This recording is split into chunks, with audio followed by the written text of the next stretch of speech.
welcome to the Zen Studies Podcast. I'm your host, Tomio Burke, a Soto Zen priest and teacher. As usual, thanks very much to new supporting members of the podcast, John from Denver, Colorado, and Zen Dude from Concord, Virginia. Thanks also to all of you who donate on a regular basis to make this podcast possible, and to those of you who recommend it to your friends. I should mention periodically that you can practice with me in real time by connecting with my Zen community, Brightway Zen. We are located in Portland, Oregon in the U.S. on the West Coast, and our activities are scheduled to be convenient for the Pacific time zone. But close to a third of our participating members are non-local. We offer meaningful participation in Zazen, Sangha connection, and Dharma study online in what we call our Cloud Zendo, as well as in our three-dimensional space, what we call our Dirt Zendo. Schedules for our primary weekly practice events can be found at brightwayzen.org and translated into 7 different time zones. And just click the time zone converter in the top menu. Time zone differences can make participation challenging, but we do have members from all over the U.S. and from Canada, the UK, and Europe. Find out more by visiting the Brightway Zen website or going to zenstudiespodcast.com and clicking online practice opportunities in the top menu. On to today's topic then. There are many aspects of Buddhism which suggest you ought to have deep spiritual questions. Questions which are not merely intellectual, but which matter to you personally very much. Questions which bother you so much that you're driven to seek answers in the hope that they will bring peace of mind or reveal better ways to think or behave, better ways to live your precious life. How can you come up with meaningful spiritual questions, or choose which of your many questions you should focus on? I've talked many times on this podcast about how Buddhist practice is about seeking a better way, or walking a path of lifelong growth. In the last episode, The Importance of Bodhi Mind, or Way-Seeking Mind, I discussed how our energy and inspiration for practice comes from an inexplicable conviction that arises in us that there must be more than this, or there must be a better way. Episode 89 is Buddhist practice as a lifelong path of growth and transformation. My 9 fields of Zen practice, that's episodes 98, 99, and 102, describe the many ways practice can permeate your life and provide opportunities for learning and growth. One of the important ways we make our practice into path is to identify questions we would really like the answer to. Then we explore those questions in our meditation and daily life. We look for teachings and practices that address the questions. We bring our questions to teachers and fellow Sangha members. Questions can give us something to focus on and can give direction to our practice. It's not so important that questions take the shape of neat and discrete inquiries we can express in a sentence ending with a question mark. What's most important is the questioning state of mind. A mind that is curious, open, humble, and attentive. A mind aware of its own limits, aware of what it does not yet know. A mind that looks critically at life instead of coasting along on assumptions, or being satisfied with superficial answers. In this episode, I'll talk about what I mean by a quote-unquote spiritual question and describe 4 kinds of spiritual questions. In the next episode, I'll discuss some of the reasons we may find it difficult to come up with sincere spiritual questions, and then go into more detail about how to identify questions that are meaningful to you. So what is a spiritual question? Now, the term spiritual is unfortunately rather vague and comes with significant baggage from theistic traditions, which hold generally that there's a corporeal realm, that is a physical, material realm here on earth, what we're aware of, and a non-physical realm of the spirit somewhere else. Or, if the non-physical realm surrounds us, it's not something we can normally perceive or access or interact with. After death, then, we shed our physical body, and then our spirit or soul contained within escapes from its fleshly prison and subsequently inhabits the non-physical realm. And generally speaking, this incorporeal realm is considered more sacred or closer to the divine than the corporeal one. Most religious traditions throughout history envision the universe this way, more or less. In Zen, we don't focus on the existence of a soul or spirit or an incorporeal realm. We don't actively deny these things, but we also don't consider them important to our practice. In fact, we discourage people from rejecting their life and this world in the hope that something better will come after death. We discourage people from pinning their hopes on ethereal beings or places which will alleviate their suffering for them. According to Zen, spiritual is not superior to or separate from mundane or practical. Liberation is how we live each moment. But despite the mismatch between the concept spiritual and Zen, I still use the term because in English we don't really have another good word for what I want to convey, which is this. A spiritual question is one raised by an individual about their own experience and choices, with the ultimate aim of greater freedom, wisdom, peace of mind, and compassion.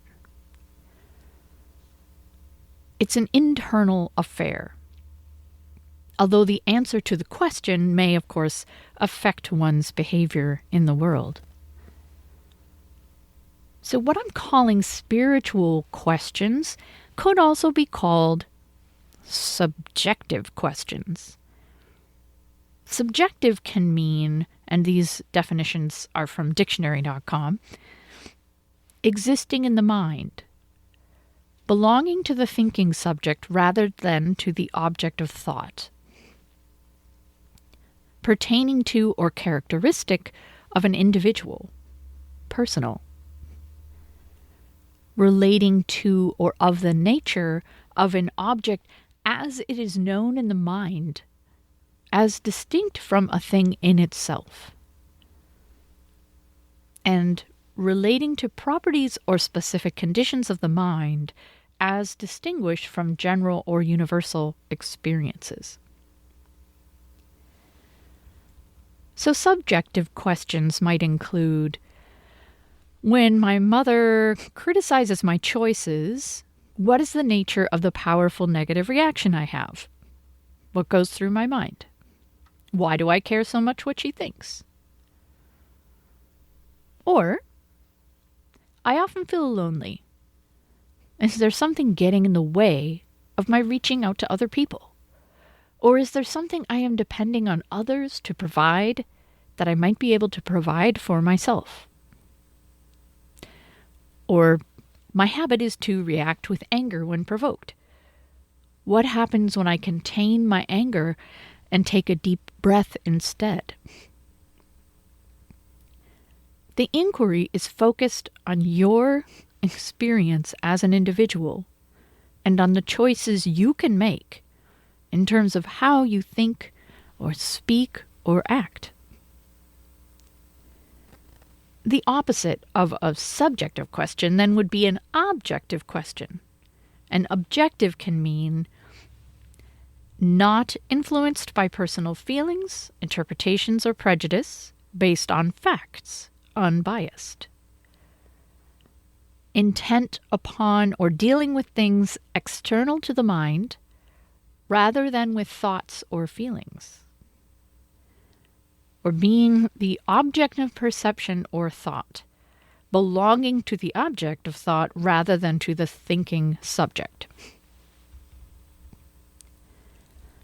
Objective questions are about things external to us, including physical processes, universal principles, the behavior of others, the most effective course of action we might want to take to achieve a particular goal.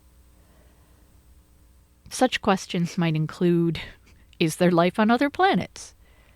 Why did human beings evolve to have a sense of self? What policies could we adopt in the U.S. to curb gun violence? How can we solve homelessness? How can I get my spouse to respect me more? Why does my child resist my instructions? Is there life after death? Are human beings going to phase out fossil fuels before they drive themselves to extinction? Note that many objective questions can be translated into subjective ones. Why did human beings evolve to have a sense of self can be translated into, in what way can my sense of self be seen as a positive thing, functioning to help my survival? Why does my child resist my instructions could become, do I secretly hold any negative judgments or agendas when interacting with my child, which might cause them to be more defensive or resistant? Are human beings going to phase out fossil fuels before they drive themselves to extinction? Could become, what do I feel called to do in response to the climate crisis? Objective questions, as personal as they might feel, or as much as we might care about them, are the domain of science, medicine, psychology, politics, or philosophy, not our spiritual practice. However, our spiritual practice should never cause us to disregard objective questions. We should avail ourselves of every source of knowledge at our disposal and seek to be responsible and compassionate people. To shut ourselves off from the practical concerns of the world in so-called spiritual contemplation, which would be, navel-gazing, and then appease our conscience by sending thoughts and prayers, is, in my opinion, an appalling misuse of spiritual practice for self-serving ends. And at the same time, the scientific and problem-solving approaches of the world are never going to answer our subjective questions for us.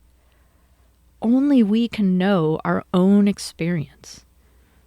Only we can truly know the content of our own minds and hearts.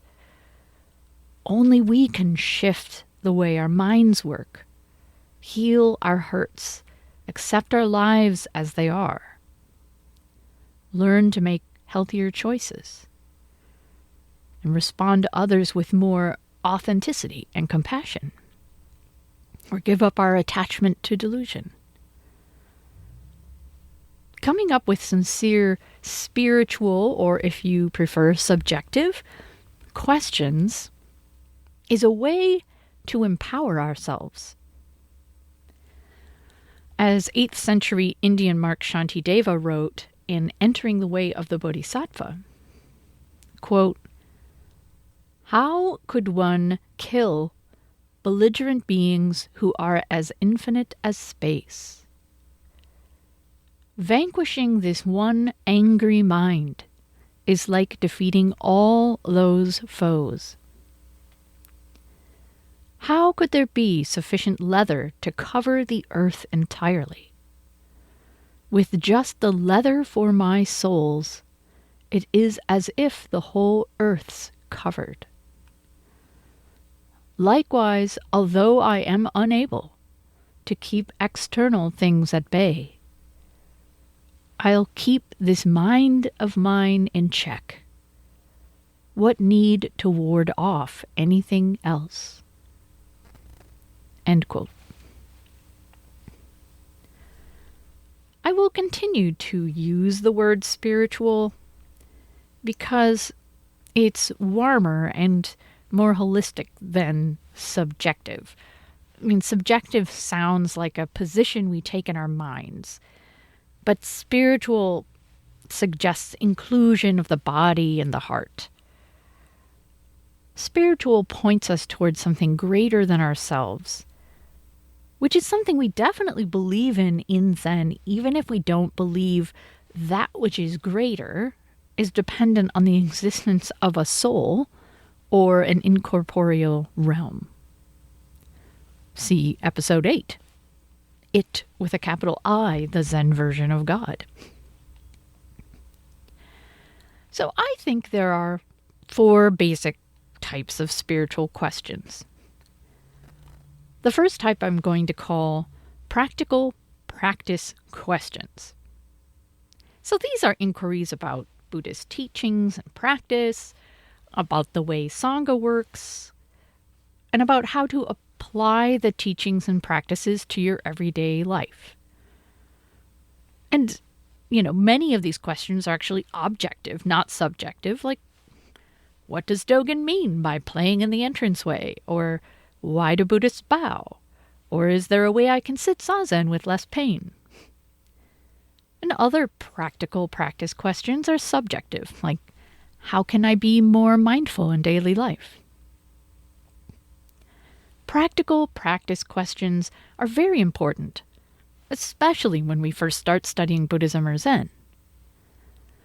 If your Bodhi mind has led you to this path, there's a lot you can learn about it that will be helpful to you. Generally speaking, practical practice questions have fairly straightforward answers. Answers you might get from a teacher, a book, a podcast, or a fellow practitioner. The next 3 types of questions are thoroughly subjective and are usually not as obvious or straightforward as practical practice questions. It can take effort to learn how to identify these questions for yourself, to face the limits of your understanding, and to open up to whatever answers you may end up finding. So karmic questions are about understanding yourself as you have manifested in this lifetime, in this body, with this mind, with this set of tendencies and this conditioning. Although we aim to see that the self is empty of any inherent, enduring, independent self-nature, we do not say that the self does not exist or that it should be ignored. In fact, we can only transcend our limited sense of self by fully facing and embracing who and what we are. As Zen Master Dogen says in Genjo Koan, quote, "To study the Buddha way is to study the self. To study the self is to forget the self. To forget the self is to be verified by all things. To be verified by all things is to let the body and mind of the self and the body and mind of others drop off. End quote. So all that important spiritual work involving forgetting the self and being verified by all things starts with studying the self. This means facing the truth about ourselves, even when it's not something we want to admit. It means learning where our wounds are and then healing them as best we can. It means searching for and addressing the ultimate sources of our fear and anger, longing, judgment, greed, and delusion, so we can liberate ourselves in a lasting way. In addition, karmic questions have to do with changing our behavior. It's extremely unlikely we're going to be able to become saints in this lifetime, but that doesn't matter. We do the best we can to adhere to the moral precepts and change habits of body, speech, and mind that cause suffering for ourselves and others. We try to let go of selfishness and to cultivate the sublime social attitudes of goodwill, compassion, sympathetic joy, and equanimity. We aim to open our hearts and see ourselves as being in the same boat with all beings. At the very least, we engage in karma work because it's the thought that counts. The third kind of spiritual question I'm calling awakening questions. These are existential questions about the nature of your experience as a human being. You share awakening questions and their answers with all sentient beings. They are about aspects of life you have in common with all beings. They aren't about the details of your particular individuality, such as your personality, habits, skills, job, possessions, everyday responsibilities, or relationships. Awakening questions point us beyond the domain of our discriminating mind and limited sense of self. They point us toward the absolute, or the independent dimension of our life. At the same time, awakening questions arise right in the context of our particular life. In some senses, you might say these are objective questions and that their answers are based in reality with a capital R, not influenced by personal feelings, interpretations, or prejudice. The answers to awakening questions reveal universal principles. And yet, there's nowhere for this to happen except within your life just as it is. So awakening questions are simultaneously entirely subjective questions. There's no incorporeal realm to which we escape in order to answer our awakening questions. No disembodied transcendent space we gain access to in order to live in accord with ultimate truth. Awakening happens right within your own mind and body and is intensely personal, more personal in a way than any of the details of your karmic manifestation. I'll say more about awakening questions and how to come up with them in my next episode, because of the 4 kinds of spiritual questions, these are the trickiest to identify. These are not the kinds of questions we're used to asking. Questions which arise where the objective and subjective overlap. The answers to which are keys to our liberation. Adding to the difficulty, awakening questions can rarely be phrased in a straightforward way. Instead, poetic language or imagery may point us toward the edge of our experience. A moment of undefended mindfulness may give us a sense that our question is near. 1,000 secondary questions may arise because of an awakening question, requiring us to trace backwards to find our foundational doubt. The fourth kind of spiritual question I'm calling skillful means questions. Thankfully, these kinds of questions are more straightforward than awakening questions. They're about how to engage with life and other beings in a more enlightened way. At some point in our practice, we recognize we are in the same boat with other beings, and that benefiting other beings also benefits us. We naturally become very interested in helping others, but we want to do so in a way that is truly generous, compassionate, and beneficial. We don't just charge in and start doing things we imagine might be helpful, or carrying an agenda based on our own opinions about what's good, or with an inflated sense of our own wisdom and potential. Instead, we approach with humility, patience, and willingness to learn. We pay close attention to beings and notice what will actually get through to them, what will truly be of benefit. Whatever actions we take are not primarily about us. They're not about our superiority or the inferiority of those we want to help. They're definitely not about obtaining confirmation about what a wonderful, talented, or insightful person we are. Skillful means questions can give us more than enough material to keep us busy for many lifetimes. They're about where the rubber meets the road, where our practice gets put into action, and we get real live feedback on how we're doing. At the same time, even though skillful means questions contain an objective element, they're about interactions with the world and with other beings, they remain primarily subjective. The focus remains on your experience as an individual and on the choices you can make in terms of how you think, speak, or act.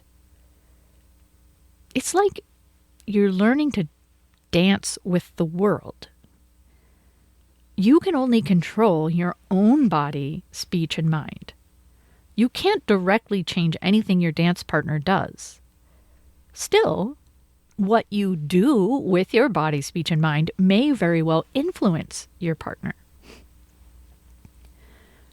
Sometimes people are by nature very selfless or generous, and they want to focus on skillful means questions more than they want to deal with karmic questions or wrestle with awakening questions. And this desire arises from a good place, wanting to help others, to teach others, to share our wisdom and experience, to fight injustice or work for a good cause. However, from the point of view of Buddhist practice, the skillfulness, that is, the effectiveness of our efforts, will be limited if we have neglected our karmic questions or tried to skip over awakening questions. I will talk more about karmic, awakening, and skillful means questions in the next episode, which should come out very soon, including how to search out questions that truly matter to you. I'll also discuss a few of the reasons we may resist coming up with spiritual questions. I hope you'll tune in. Thanks for listening.